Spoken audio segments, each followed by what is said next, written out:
అందరికీ అక్షయ తృతీయ శుభాకాంక్షలు. ఈ అక్షయ ఫలదాయం అక్షయ తృతీయ పూజా విధానం ఏంటో ఇప్పుడు మనం తెలుసుకుందాం. వైశాఖ శుద్ధ తదియనే అక్షయ తృతీయ పేరుతో హిందువులు, జైనులు జరుపుకుంటారు.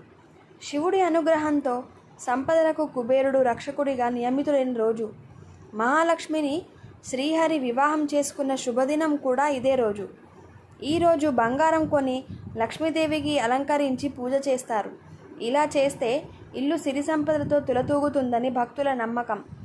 అయితే బంగారం కొనాలనే ప్రచారం ఎక్కువగా వినిపిస్తూ ఉన్నా ఎన్నో ప్రత్యేకతలు దీని సొంతం. ఈరోజు చేసే యజ్ఞ యాగాది క్రతువులు, పూజలు, జపాలు అక్షయమైన ఫలితాన్నిస్తాయి. ఇదే విషయాన్ని పార్వతీదేవికి శివుడు చెప్పినట్టుగా మత్స్యపురాణం వివరిస్తుంది. అక్షయ తృతీయ నాడు చేసే దాన ధర్మాలు అత్యధిక ఫలితాన్నిస్తాయని నారద పురాణం కూడా చెబుతోంది. ఈ శుభతిథిన ఏ పని చేసినా అది విజయవంతం అవుతుంది. అలాగే ఈరోజు దుర్ముహూర్తాలు, వర్జ్యాలు ఏమీ ఉండవు. ఈ తిథి రోజు మొత్తం శుభకార్యాలను జరిపించుకోవచ్చు.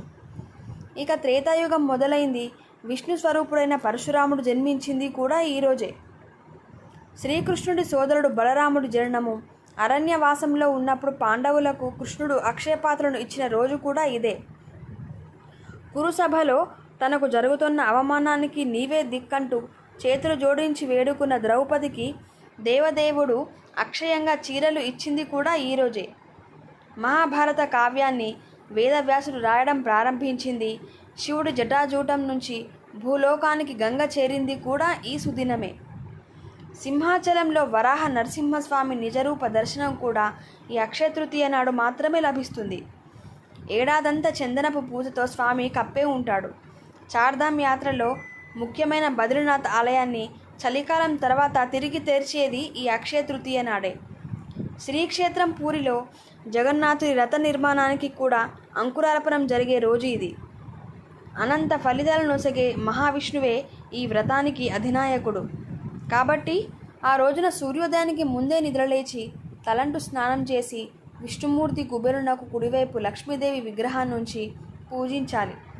కుబేరుడు సర్వదేవతలకు కోశాధికారిగా కీర్తింపబడ్డాడు. వెండి దీపాలు లేదా ఇతర లోహపు దీపాలు ప్రమిదల్లో ఒత్తులు వేసి ఆవు నేత్తో కానీ నువ్వుల నేత్తో కానీ దీపాన్ని వెలిగించాలి. పూజలోని అక్షింతలు తల మీద వేసుకొని శక్తి మేర దాన ధర్మాలు చేయాలి. కొందరు ఈరోజు వైశాఖ పూజ చేస్తారు. ఉష్ణతాపం నుంచి ఉపశమనం కలిగించే మజ్జిగ, పానకం, చెప్పులు, గొడుగు, మామిడి పండ్లు, వస్త్రాలు, గంధం దానం చేస్తారు. ఎండలు మండిపోయే ఈ వైశాఖంలోని ఈ పుణ్యదినాన ఎవరి గొంతు చల్లబరిచినా, ఎవరికైనా కాస్త దానం చేసినా ఆ ఫలితం అక్షయమవుతుంది. ఈ రోజున పితృదేవతలకు తర్పణాలు వదిలితే వారికి పుణ్యలోకం ప్రాప్తిస్తుంది. ఇదండి ఈ అక్షయ తృతీయ రోజు చేసుకునే పూజా విధానం. ఈ వీడియో కనుక మీకు నచ్చినట్లయితే please like, share and subscribe. Thank you.